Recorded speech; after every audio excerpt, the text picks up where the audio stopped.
Banyakubahwa mwese muri hano, umwe wese mu cyubahiro ciwe, ndabaramukije. Amahoro ava ku Mana Data wa twese.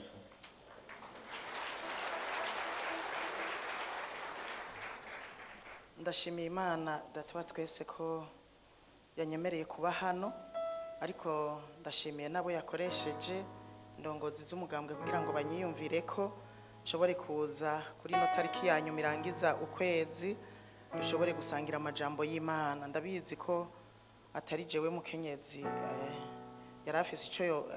yarafise wenyene ico yovuga kuri uno munsi, hariho nabandi bari babishoboye, ariko ndashimana ko yabakoresheje akaba ari jewe ndahaba uno munsi. Imana yo mwijuru ibahezagire. Ndashimiye n'Imana ko dushoboye gusozera ukwezi turi hano imbere y'Imana. Hariho kumbura abagusozereye bari mu bindi, ariko twebwe twagiriwe ubuntu tugusozereye turi imbere y'Imana. Nabyo nyene Imana nibishimigwe cyane, kandi turi hano kubera yatuzigamye uku kwezi kose. Hari abapfuye benshi batandukanye mu nzego zitandukanye, ariko twebwe turiho. Imana yacu nihabwa icubahiro.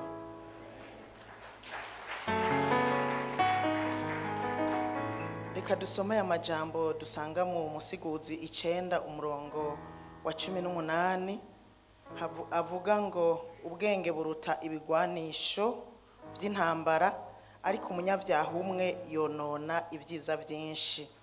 Nza gushimikira kuri ubu bwenge buruta ibigwanisho by'intambara. Nkuko kumbure mwabisomye icivugo cacu, n'umugore w'ubwenge arokora umuryango n'igihugu. Arabishoboye kurokora umuryango n'igihugu. Ndabanza mvuge ubwenge muri rusangi. Ubwenge muri rusangi nimero y'umuntu ituma akora ibintu neza kandi yitonze, canke ituma afata ingingo nziza, canke ituma atahura ibintu neza. Ubwenge buragira influence, buratuma umuntu agira influence, buratuma inyifato ihinduka, burakora no kubishika vy'umuntu. Ubwenge burashobora gukora no ku kuntu umuntu avuga. Ubwenge rero burashobora guhindura imvugo y'umuntu, kubufise canke atabufise, bugakora kubijanye n'ibishika. Umuntu arashobora kugira ibishika uko akareyagisa bivanye n'ubwenge buri muri we. Ubwenge rero ni ikintu gikenewe cyane cyane mu buzima bwacu gusumba ubutunzi. N'ijambo ry'Imana rirabivuga mu Migani 3. Usomye mu Migani 3 umurongo wa 13, haravuga yuko umuntu aronse ubwenge abahiriwe. Bavuze ngo abahiriwe ni ukuvuga ko abaronse ikintu c'agaciro cyane. Haravuga ngo harahiriwe umuntu yironkera ubwenge n'umuntu aronse ugutahura. Umuntu afise ubwenge abahiriwe, ni ukuvuga ko n'umuntu aba afise ikintu c'agaciro. Mu Migani 16 naho umurongo wa 16 nyene ho haratomora neza, hakavuga ngo ewe kuronka ubwenge ukuntu kuruta kuronka izahabu. Mbere guca ubwenge nico guhitamwo kuruta ifeza. Bisigura yuko ni ikintu cankenegwa cyane, twese twari dukwiye guhitamwo. Ni ikintu cankenegwa cyane, dukwiye kuronka gusumba uko tworonka ubutunzi. Bavuze izahabu no kuvuga ni ikintu c'agaciro. Izahabu ntawe utazi ko ari y'agaciro. No kuvuga ko ubwenge rero aha ntibavuze yuko ubwenge ari nk'izahabu, bavuze ngo buruta izahabu. Kuronka ubwenge biruta kuronka izahabu. Rero ubwenge ni cankenegwa cyane, dukwiye kurondera. Iciza cyavyo rero umuntu arashobora kubusaba. Utabufise akumva muri we nta bwenge afise, kandi nasanze ari n'ikintu dutegerezwa gusaba ku munsi kubera nasanze ubwenge burakura. Ubwenge muri twebwe burakura, nico gituma ari ico gusaba cyane. Salomo niwe yabitoye. Imana imubajije ati nsaba ico ugomba ndakiguha. Salomo niyihutiye gusaba bwa butunzi twari ko turavuga, ariko Salomo yasabye ubwenge. Amaze gusaba ubwenge Imana yarabumuhaye. Rero naciye mbona iyahaye Salomo natwebwe uyu munsi irashobora kuduha. Bisigura ngo ukeneye ubwenge wese arashobora kubusaba. Abusabye Imana yahaye Salomo, natwe irashobora kubuduha. Salomo yararonse ubwenge ku buryo Bibiliya itubwira mu gitabo cya mbere cy'Abami mu gice cya 4 yuko Salomo ubwenge Imana yamuhaye bwabaye ubwenge buruta ubw'abandi bose. Nkundire ndahasome mwumva ubwenge Imana yamuhaye Salomo. Usomye ku murongo igice cya 4 umurongo wa 29, igitabo cya mbere cy'Abami igice cya 4 umurongo wa 29 haravuga ngo nuko Imana iha Salomo ubwenge n'ubuhinga bwinshi cyane n'umutima wagutse nk'uko isesero ry'umusenyi wo ku kiyaga ryagutse. Ubwenge bwa Salomo bwaruta ubw'abanyabwenge bose bo mu buseruko n'ubw'abanyegiputa bwose. Yarusha abandi bantu bose ubwenge. Yarusha abandi bantu bose ubwenge. Usomye agace kanyuma havuga ngo mbere yaravugangwa mu mahanga yose amukikije. Icyatuma Salomo avugangwa n'ubu bwenge dusomye haruguru Imana yari yaramuhaye. Yaramuhaye ubwenge ku buryo busumbye abantu bamwitangiye imbere, abami bamwitangiye imbere, n'abantu bose uretse abami yagize ubwenge bubaruta. Aragira ubwenge butuma yamamara, acika icyamamare, butuma avugangwa mu mahanga yose kubera ubwenge. Ubwenge rero ni ikintu ciza cyane. Nagiye kubyiyumvira nsanga hari igihe abantu bifuza ibyubahiro, kandi nkunda kuvuga ko utagishaka ni ciza kiretse umuntu akibuze, ariko naciye nsanga icyubahiro two kirondera mu kurondera ubwenge, mu gusaba ubwenge Imana. Kuko Salomo yahindutse umunyacubahiro asumba abami bose bamwitangiye, abihawe nuko yari umunyabwenge. Kandi ubwo bwenge si ubwo yavukanye, ubwo bwenge si ubwo yari yize mu ishure, kuko ubwenge buratandukanye n'ubumenyi dukura mu ishure. Ni ubwenge yageze ahantu asaba Imana, kandi hamwe Imana imubwiye ngo nsaba icyo ushaka. By'ukuri hariho ibintu Salomo ashobora gusaba byinshi cyane. Yari gushobora gusaba ubutunzi nta utabushaka, yari gushobora gusaba ibintu yari akeneye muri iyo ntango yiwe yo kurongora igihugu. Yari afise ibintu akeneye, umuntu aragira ibyo akenera, ariko Salomo aravuga ngo oyaye, jewe ndabonye ntibikwiye ko nta kindi kintu na kimwe nosaba bivanye n'iki gikorwa ndonse. Ni igikorwa kidasanzwe, ni igikorwa gikomeye. Kurongora ihanga ry'Imana ni ikintu kidasanzwe. Aravuga ngo Salomo rero aravuga ngo Mana mpubwenge kugira ngo nshobore kumenya iyo bija n'iyo biva, nshobore gutandukanya ikibi n'iciza, nshobore gucira imanza aba bantu bawe bahambaye, ndakwinginze umubwenge. Salomo asaba ubwenge kandi Imana irabumuha. Bimuha gucika icyamamare, bimuha gucika umuntu akomeye cyane kubera ubwenge. Ubwenge rero turashobora kubusaba Imana. Na Yakobo yaravyanditse mu cete Yakobo yanditse igice cya 1 umurongo wa 5, arandika ngo ukenye ubwenge wese nabusaba Imana. Turakunda kubifata minenegwe kenshi. Umuntu iyo tunasenga umuntu ntiyibuke ngo asabe ubwenge, ariko burya cyari ikintu twari dukwiye gusaba. Gusuma uko twosaba amafaranga, gusuma uko twosaba inzu, gusuma uko twosaba n'ibindi byose dukeneye, twari dukwiye kubusaba. Mbere n'abana bacu tukabasengera kugira ngo bagire ubwenge, kuko ni ikintu gikenewe cyane. Satani arazi ko ari cyankenegwa, nico gituma twibagiza gusaba ubwenge. Arabitwibagiza. Isengesho rya misi yose ryari iryo kuvuga ngo Mana mpubwenge. Bivanye rero naho umuntu aherereye akavuga ati mpubwenge kugira ngo nshobore gukora ibi n'ibi, kurangura amabanga ya naya, nshobore nk'indongozi zozo. Urumva gusaba ubwenge byari byo kuvyukirako ibitondo byose. Ariko Satani kubera azi yuko turonse ubwenge twomunesha, turonse ubwenge twokoreshwa ivy'ubuhizi, turonse ubwenge igihugu cyotera imbere, turonse ubwenge twoshobozwa byinshi. Arabizi, nico gituma twibagiza gusaba ubwenge. Akadusunikira gusaba amahera, akadusunikira gusaba ivyo bintu nyene, ibintu bigaragara. Ariko burya iyo uronse ubwenge bukuzanira amafeza n'amazahabu, bukuzanira ivyo bindi vyose ushobora gukenera. Rero ubwenge ni cyankenegwa cyane, dukwiye kwihutira gose. ngiye gusoma cyane nagiye gusanga mbere abantu batagira ubwenge batazobona ijuru. Ntubona ko ijuru turishaka kandi ntawe utombe ntimugyifuza. Jewe mama ndagyifuza, rega niho tuzoruhukira. Umuntu yifuza kuruhukira hano ntambaze aha saho kuruhukira. Saho kuruhukira naho umuntu yomara muri iyo myaka yose akabimara mu cyubahiro agumye hano ishwi yomererwa nabi. Jewe ndifuza kuja mu ijuru kugira ngo nzoruhuke kandi nawe uvyifuza. Ariko nagiye gusanga ako karuhuko ntituzokageramwo. Abantu batagira ubwenge ntibazoruhuka. Naciye nibuka wa mugani w'inkumi 10 n'amatara yazo. Bibiliya tubwira ngo 5 bari abanyabwenge, abandi 5 bari bijuju. 5 bibijuju ntibashoboye gusanganira umukwe kubera atakenge bari bafise. Nibasanganiye umukwe. Bisigura yuko tutagize ubwenge nukuri n'ijuru tukaba tuzoribona. Twisabira ubwenge rega butubashisha kumenya ico dukwiye gukora mu mwanya ukwiriye.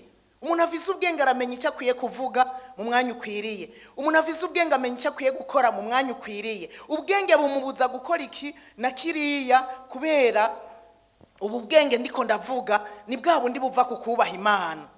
Ni bwa bundi Imana itanga uyubashe. Ikintu cya mbere cyo tuma tugira ubwo bwenge uretse kubusaba nukubaha Imana. Ariko hamwe no kuyubaha dukwiye kubandanya gusaba Imana mu bwenge. Ukaba wumva ubufise nyongerereza ubwenge dukwiye kwama tubusaba imisi yose. Rero ikindi cyanyeretse yuko umuntu atazobona ubwami bw'ijuru atafise ubwenge, nasomye muri Daniyeli 12 umurongo wa 3. Daniyeli 12 umurongo wa 3 haravuga ngo kandi abagize ubwenge bazokayangana nk'ugukayangana ko mu kirere c'ijuru.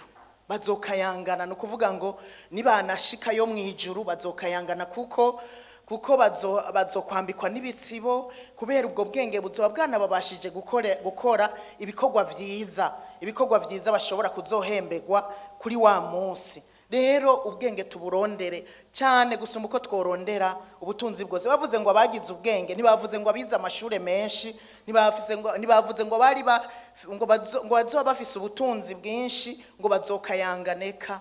Bavuze ngo abagize ubwenge nibo bazokayangana nibashika hariya mu ijuru tuzoruhukira.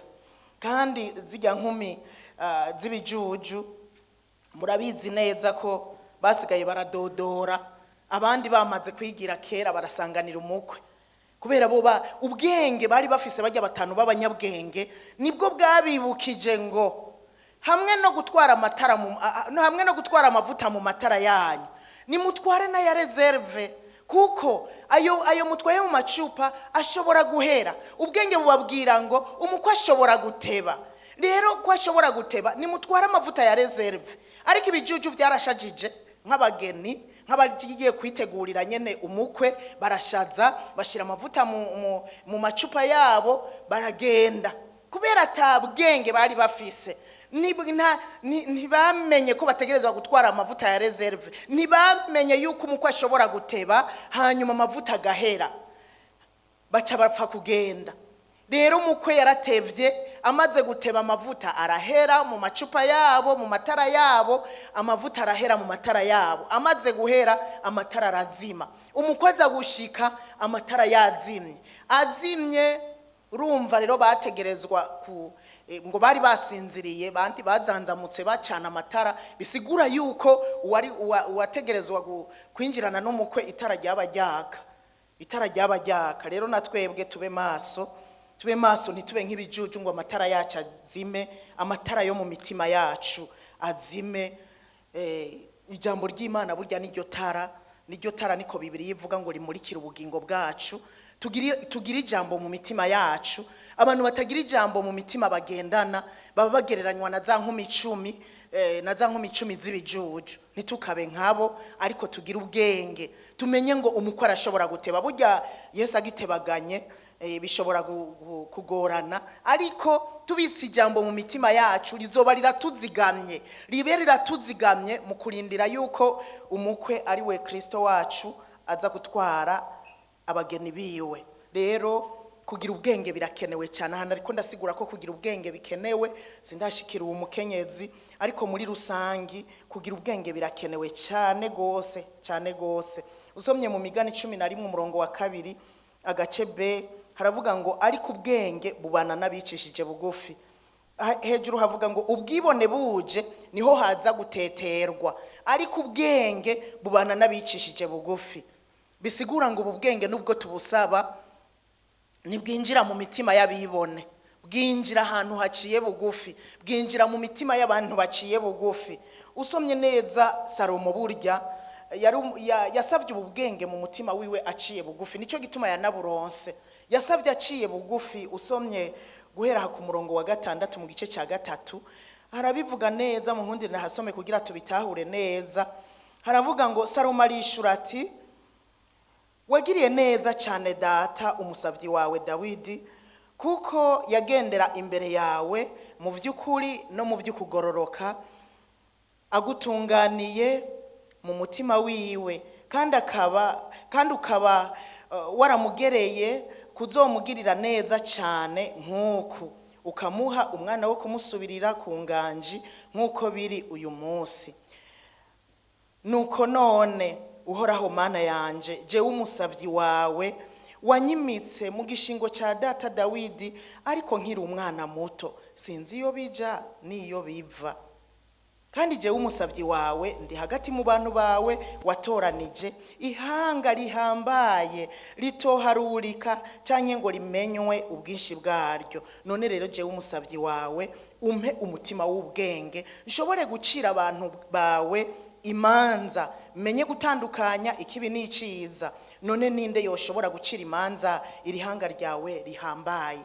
Usomye aya majambo urumva neza yuko Salomo yasavye ubu bwenge, yaraciye bugufi mu mutima wiwe. Ntiyari umuntu yiyemera ndashoboye, kuko hariho umuntu ahabwa nk'igikorwa kanaka, ikintu cyambere akavuga ati wiwe ibi bintu ibi byari ivy'iwanje, ibi ni jewe nyene narinda bibereye, ibi ni jewe ka. Salomo yaraciye bugufi aravuga ngo ateka Jesse no bishobora.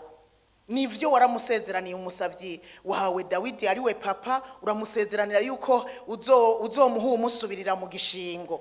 Rero abaye jewe, ariko rero jewe umusavyi wawe naho unyimitse ndi umwana muto, icyambere ndi umwana muto, ariko kandi sinzi iyo bija niyo biva, sinzi ico nokora. Hari uwundi ari kuvuga ngo ibi wari warabisezeranye ntegerezwa kuja uko ndiko ndazi ko nzobishobora. Oya, yavuze ati yaraciye bugufi, sinzi iyo bija niyo biva, utampaye ubwenge rero sinobishobora. Salomo yasabye n'umutima uciye bugufi. Nejo bundi tugasaba ubwenge, tubanze dusuzume ko atabwibone buri muri twebwe, kuko ngo ubwibone iyo buje niho umuntu atetegwa, bizanira umuntu gutetegwa. Hajya ubwibone fendefa butuma umuntu akogwa n'isoni, amaramara busunikira umuntu gukora ibintu mu nyuma bimukoze isoni. Ngo ariko ubwenge bubana n'umuntu aciye bugufi, ubwenge bubana n'umuntu aciye bugufi. Ni wabuciye bugufi mu mutima, ubwenge buzobana nawe, ubwenge buzoba muri wewe, kandi buzoguhesha iteka ubwenge. Twavuze rero ngo umukenyezi w'ubwenge ashobora kurokora urugo, kurokora igihugu.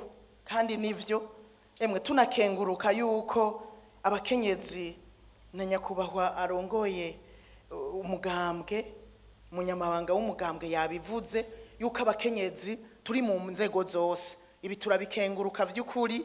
Abakenyezi bari mu nzego zose, bashobora kuba hari aho batari ku rugero rushimishije, ariko jewe ndakunda kuvuga ngo natwebwe bizonatuvako uko tuvyifatamwe.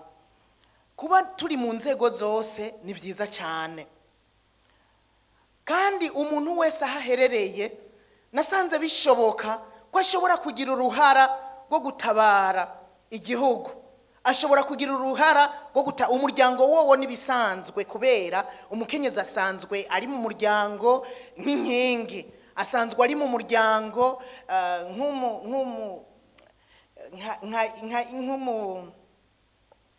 nk'inarugo nyene ari mu rugo nyene ashigikiye urugo. Turi mu rugo rero hoho gutabara umuryango numva ari cyo gikorwa ciwacu. Gutabara umuryango turi inkingi twategezwa guhagarara neza muri iyo nkingi nyene nka nkingi z'imiryango, tugahagarara neza mu kuri, mu kugororoka, mu gukora neza, mu kwitwararika ivy'umuryango kugira ngo dushobore kuwutabara. Umukenyezi agize ubwenge, na Bibiliya irabivuga ngo umukenyezi w'ubwenge yubaka urugo rwiwe, ntarusambura ngo igipfu kirusambuza amaboko yacu. Ibaze wewe ubwawe n'amaboko yawe ugasambura urugo nyene, ugasanga warushize hasi, cyangwa ugasanga wiyirukanye mu rugo, wewe nyene ubwawe kubera ubujuju.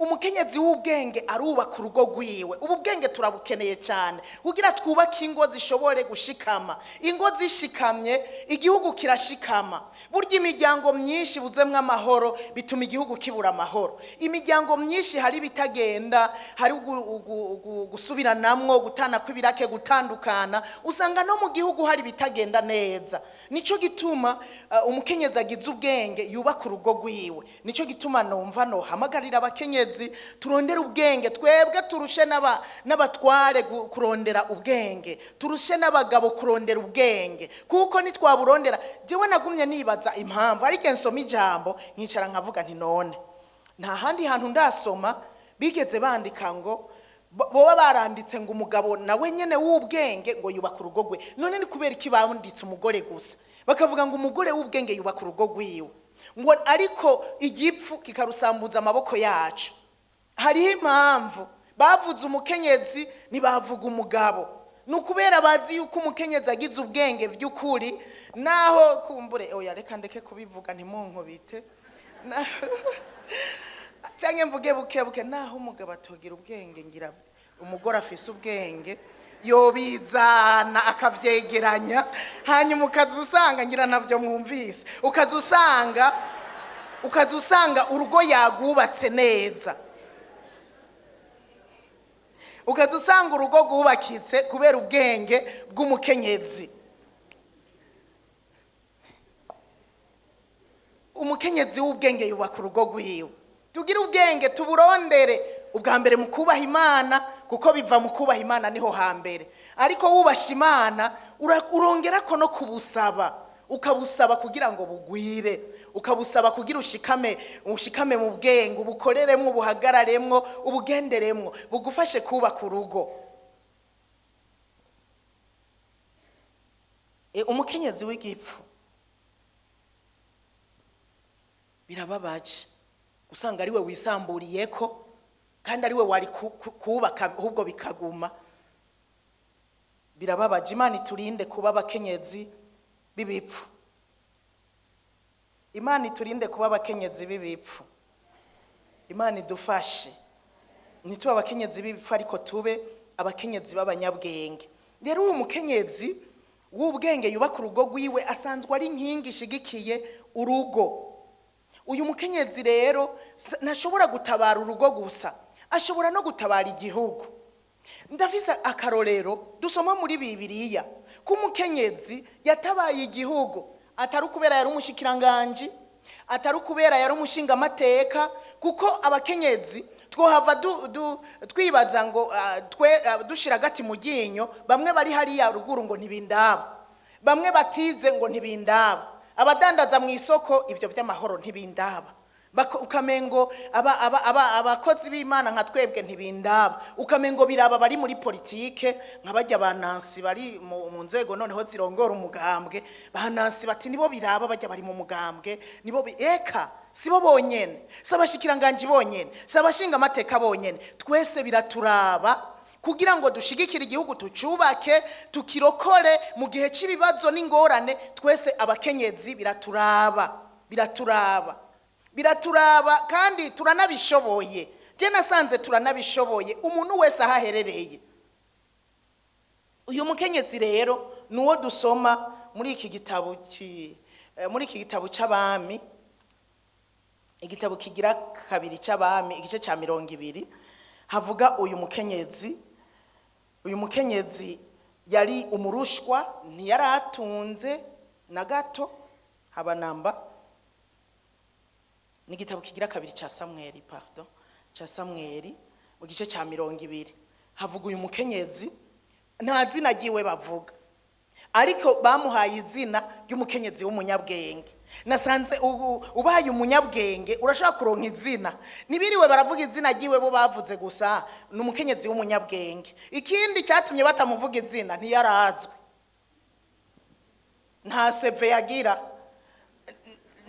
naho yari yaratanze CV ngo bamumenye, urumva ntiyarazwi, baca babandika gusa umukenyezi w'umunyabwenge, ariko nta cosha yaranditswe iyi nkuru kugira inyigishe nawe wikwigishe.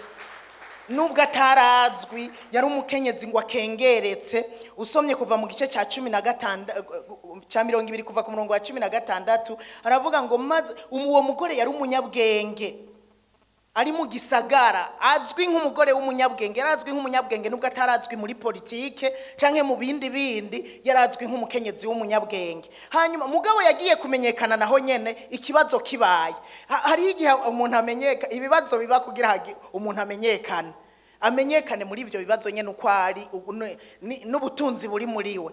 Uyu mukenyezi yamenyekanye, Yowabu n'ingabo ziwe, Yowabu yari umugabisha w'ingabo wa Dawidi, ingabo za Dawidi, atwaye ingabo bagiye gutera igisagara c'Isheba. Yitwa Sheba, uwo bari bagiye kurondera c'Abeli, bari bagiye gutera igisagara c'Abeli. Bagiye kugitera kubera hahungiyeyo umugabo w'umugarariji yitwa Sheba, ngo yari karagarariza umwami Dawidi. Hanyuma bamurondera kugira nyene bamuhane. Hanyuma ahungira muri kino gisagara cyitwa Abeli. Amaze guhunga, umugabisha w'ingabo Yowabu amwirukako.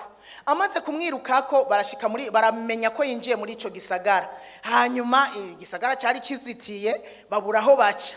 Hanyuma baja ku ruzitiro ngo barunda ibirundo buririrako. Hanyuma ngo batangura gusita uruzitiro, clôture y'ico gisagara kugira ngo binjire indani barondera uwo mugabo. Ariko uyu mukenyezi arabimenya, bati turatewe. Barabimenya yuko hari abantu bagomba kurira uruzitiro no kurubomora kugira ngo binjire muri kino gisagara. Uyu mukenyezi yari umukenyezi aharanira amahoro, yari umukenyezi akengeretse, ari ku mutima wiwe urimwe umutima wo gukunda igihugu, urimo umutima wari umutima urondera amahoro y'igihugu. Bibiliya bitubwira ku murongo wa 19 yaciye rero ngo ajya kuri urwo ruzitiro amenya aho bagira buririre, ngo aragenda arasemerera, ngo aravuga ngo arahamagara Yowabu nk'umugabisha w'ingabo, aramwitaba. Amwitavye ngo aca yipresence ngo iki, aca aravuga ngo jewe, ntiyavuze izina, yavuze gusa ngo jewe ndi umwe mu bakunda ivy'amahoro.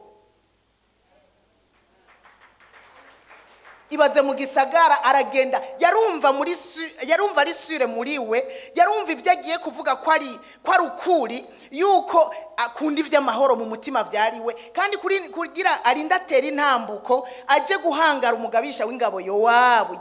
Yari iterabwoba Yowabu, yari iterabwoba. Nuhave waza ngo hari uwapfa kumuturukira, bari bamuzi ko yari umuhizi. Aragenda mbwa arasemerera ati Yowabu uri hehe? Aramwita bati ndi hano. Wewe ni ugomba gusambura igisagara, abantu bahora baza gusiguriza mu ivy'amahoro. Wewe asharavuga tekaye, jewe nirondera umuntu ari ngaho. Acarabanza ati jewe rero ndi umwe mu bakenyezi barondera ivy'amahoro. Ntiyavuze ngo ndi umurongozi w'igisagara, oya, jewe ndi umwe mu barondera ivy'amahoro kandi w'umwizigirwa. Niyo presentation yagize, ndi umwe mu barondera ivy'amahoro kandi w'umwizigirwa. Sinzi ko hari umukenyezi umunsi yohaguruka, ndi umwe mu bakenyezi barondera ivy'amahoro kandi w'umwizigirwa. Kandi guhangara, kuza kumuhangara kwari uguhitamwo, yari yahisemwo,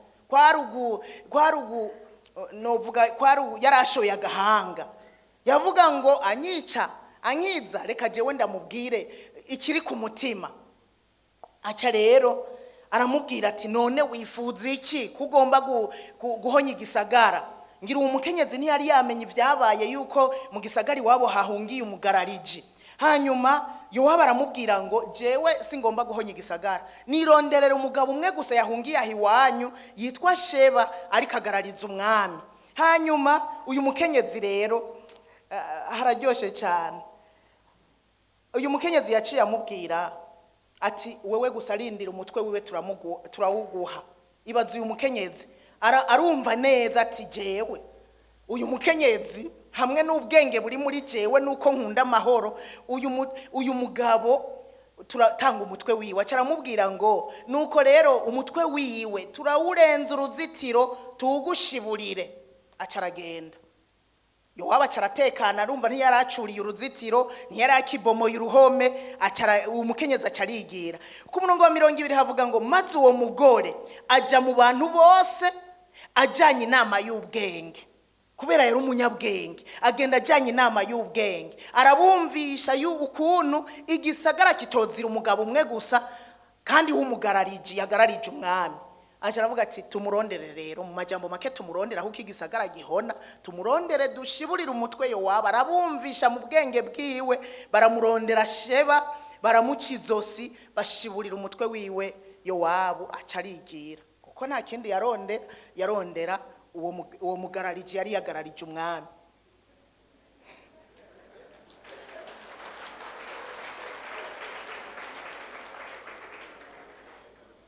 Uyu mukenyezi rero usomye muri iki gitabo cy'umusiguzi baravuga ngo nukuri yari ukengeretse, yari umukenyezi akengeretse gose, ariko mumva iki gikorwa yakoreshejwe cy'ubwenge, aratabara igihugu. Natwe bakenyezi b'abarundi n'abarundi kazi birashoboka ko dutabara igihugu mu bihe bitandukanye igihugu gishobora gucamwo. Birashoboka ko dutabara igihugu aho duherereye, aho umuntu wese aherereye birashoboka ko atabara igihugu. Nimba umukenyezi akengeretse yaratabaye igihugu, harakantu umushinga amateka. Nimba yakengeretse yaratabaye igihugu, harakantu Madame Goderive hariya, urumva watoba wa mbere gutabara. Nimba wakengeretse yaratabaye igihugu atarazwe, harakantu umudamu w'umushikiranganje. Nimba wakengeretse yaratabaye igihugu, n'abandi twese dushobora gutabara igihugu kimwe gusa. Tuba abakenyezi mu mitima yacu, duharanira iby'amahoro, twumva dufise umwete n'ishaka yo guharanira amahoro y'igihugu cyacu, kandi ni ku neza yacu. Abakenyezi nitwe ba mbere twari dukwiye guharanira amahoro y'igihugu, kubera iyo biyangaye nitwe tugogwa intekera, ubwana mu kwaha n'ibindi, amaviyore n'ibindi byinshi cyane. Nitwebwe rero twari dukwiye guharanira amahoro y'igihugu gusumba n'abandi bose. Ikindi naco gikwiye gutuma duharanira amahoro, turi ba rubanda nyamwinshi mu gihugu. Abakenyezi nitwe turi benshi, abakenyezi duhagaze nukuri hakagira uwo ducamwe. Byukuri duhagaze duharanira amahoro y'igihugu. Na mve igihugu twokizitirira tukugara mpaka kikarindwa nyene turabishoboye. Ariko ibyo tuzobishobora nitwagira ubwenge. Twasomye iri jambo rivuga ngo ubwenge buruta ibigwanisho by'intambara. Ibi bijanye n'aya majambo mejeje kubabwira y'uyu mukenyezi yarokoye igihugu ciwe, igisagara ciwe, nta rusoro rwasohotse, nta mwami warashwe, nta mupanga yikozeko. Yikoze ku mupanga ucizosi Sheba gusa. Baho nyene baciye izosi umugarariji, kandi yari yavyemeye ati uwo mutwe ndawubaha, mugabo igisagara kigume kira amahoro, ahuko aza kudukwegera. Urumva ubwenge buraruta ibigwanisho. Nitwagira ubwenge nituzokwitwaza ngo twabuze ibigwanisho, ubwenge buzotuma turokora igihugu, ubwenge buzotuma dutabara igihugu, burasumba ibigwanisho. Aha rero nahakuye isengesho ryo gusengera abajejwe umutekano bacu. Urazi bafise inkoho bakagira n'ubwenge, bazo bafise ibigwanisho vya rutura bibiri. Vya rutura urugwanisho rw'ubwenge rwa mbere bace bagira n'izi nkoho. Ubwo bwenge rero nibwo buzoca bubashoboza ukuntu basohora insoro mu gihe gikwiye, kandi bagashobora kugema ibyo bagema barongowe n'ubwenge. Tuze turabasengera bariya, twarungitse hariya bagira ubwenge. Tuze turabasengera bari muri Somalia, bari muri Centrafrique, babeyo batunge bijya bigwanisho ariko kandi bagira ubwenge. Eka nabo dufise hano bose mu gihugu, tuze turabasabira ubwenge, bagira ubwenge, niho bazocungera umutekano w'igihugu neza, kuko ubwenge burasumba ibikoho bogendana. Urazi ko ashobora kugipfana gifise akagipfana gifise cyangwa agategwa n'ubwoba nyene. Ndazi oyangira ntibagira ubwoba bambabarire, oyangira ntibagira ubwoba bambabarire. Ariko nagira ndabibutse gusa yuko ubwenge busumba ibigwanisho bagendana. Bisigura ngo barakeneye ubwenge kugira ngo bashobore gucungera neza umutekano w'igihugu, bashobore gucungera neza indongozi. Barakeneye ubwenge cyane. Usomye muri kino gice c'indwi umurongo wa 19 haravuga ngo ubwenge bubera umunyabwenge ububasha. Mbega ububasha ni pouvoir, ni pouvoir. Ubwenge bubera umunyabwenge ububasha. Bisigura ngo wa mukenyeza akengeretse atize yari afise pouvoir atawubizi ko ayifise mu gihugu. Aho hanze hashobora kuba hari abantu abanyokuru bituniye hariya abafise pouvoir bagendana kubera ubwenge buri muri bo. Sinzi ko mubitahura, ariko ubwenge bubera umunyabwenge ububasha kuruta abategetsi 10 bari mu gisagara. Murumva ko ubwenge bukomeye? Murumva ko ubwenge bukomeye?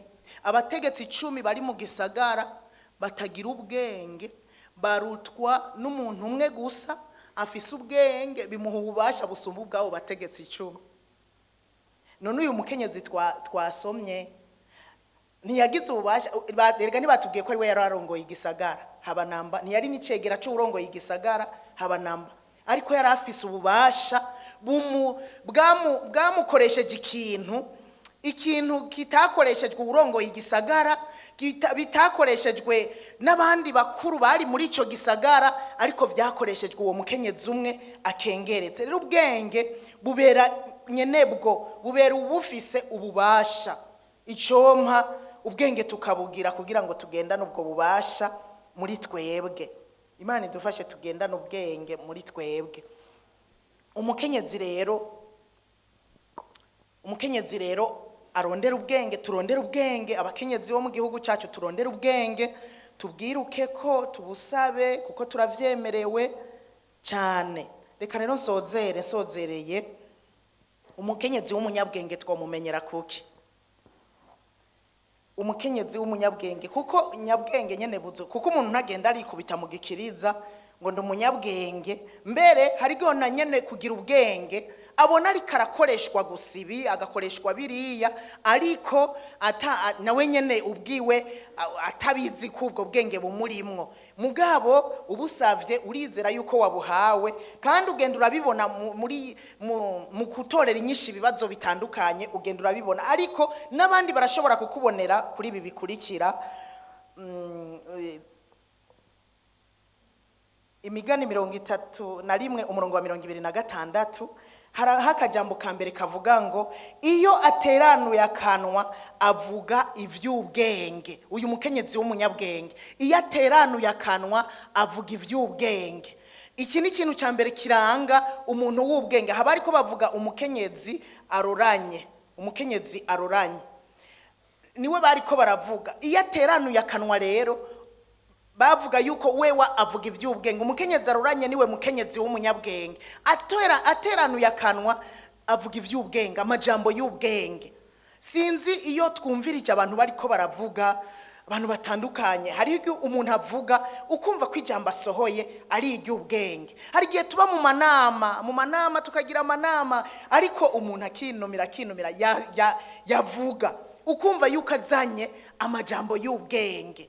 Uwo muntu burya bafise ubwenge muriwe. Uyu mukenyezi rero w'umunyabwenge uzomumenyera iyo ateranuye akanwa, si uvuga insaku, si uvuga ubujambo bw'ubupfu, si uhaguruka yamarika aravuga abantu ekaye. Ateranura akanwa hageze kandi akavuga amajambo y'ubwenge ashobora gufasha abayumvise, ashobora gukuza abayumvise, ashobora gutera intege abayumvise, ashobora guha ubwenge abayumvise avuye mu kanwa kiwe. Rero umuntu w'umunyabwenge uramumenyera ku majambo asohora. Hanyuma mu nkundire dusome aha muri Yakobo nsozera, Yakobo 3 havuga ngo 3:13, ibindi vyotuma tumenyera kubo umuntu uko afise ubwenge. Babiririmbye mu ruririmbo kandi tutari twateguranye, ni ruririmbo bahejeje kuririmba ngo ninde muri mwebwe w'umunyabwenge kandi w'umuhanga. Umuntu yo kwikubita mu gikiriza ko ari umunyabwenge kandi w'umuhanga, ngo niyerekanisha ibikorwa vyiwe ingeso nziza mu bugwaneza bufatanije n'ubwenge. Ibikorwa akora abikorana ingeso nziza no mu bugwaneza. Ubu ngwazo niwe munyabwenge. Abantu b'abanyabwenge rero tuzobabonera mu bikorwa bariko barakora ko babikorana ingeso nziza n'ubugwaneza. Umurongo wa 14 uvuga ngo ariko namba mugira ishari ry'inkazi mu mitima yanyu, mugakunda kwirema ibice, ntimwirate mubesha mucumura kukuri. Ubwo bwenge ntibuba ari buva ku Mana, buba ari ubwo mw'isi. Abantu b'inkazi n'abagore ntitukabe abakenyezi b'inkazi, nitukaba abakenyezi b'ishari, nitukaba abakenyezi birema ibice, ari twebwe dutangura kugira utugwi kanaka kurema ibice, kwitandukanya n'abandi. Ibi ntibikabe, ibi biba vyerekana umuntu atari umunyabwenge. Abantu birema ibice b'ishari b'inkazi, kurandamuka, umuntu avuze akantu gacumura umugazukana ikintu cyose. Umuntu w'umunyabwenge agenza ibintu bukebuke, naho bamuvuga agenza bukebuke, ntaca simba ngo aze gutukana n'abantu, ngo aze gutukana. Umunyabwenge agenza ibintu bukebuke. Icyo nicyo kizoranga umuntu w'umunyabwenge, atwara ibintu bukebuke yitonze. Hanyuma kavuga ngo umurongo wa 17, ariko ubwenge buva mu ijuru ijya mbere buratunganye, n'ubwenge butunganye kandi n'ubw'amahoro. Umunyabwenge n'uburondera amahoro, kugiranira amahoro n'abantu bose, uretse amahoro y'igihugu no kubana n'abantu amahoro. Ariko umuntu w'ishari, umuntu arandamuka, buryo uri kurarondera gutandukana n'abantu, nta kindi. Ariko umunyabwenge akora ibintu bitunganye. Hanyuma ubwenge buva mu ijuru n'ubw'amahoro, burengenga, bugenza ibintu bukebuke, bukunda kugirwa inama. Abakenyezi tuba abantu bagirwa inama. Hari abantu batagirwa inama. Umuntu uzogira inama ukabona arakugazukiye, uzumenye ngo nta bwenge afise. Kuko umunyabwenge aremera kugirwa inama. Wamugira inama naho atabitahura, akagenda akavyiyumvirako, akavuga ati yamara iki kintu bampanuye, reka nzogipime ndabe. Ariko rero umuntu w'igipfu umugira inama akakugazukira, birakuraba. Ibyanje rero urabishinzwe, iby'akazi nkora birakuraba. Nimba umugiriye inama nk'akazi utuntu twagutyo, rero uca usanga atagirwa inama. Tuba abantu bagirwa inama niho tuzoba turi abanyabwenge. Hanyuma bwuzuye imbabazi, umunyabwenge agira imbabazi n'ibindi n'ibindi. Imana ibahezagire cyane.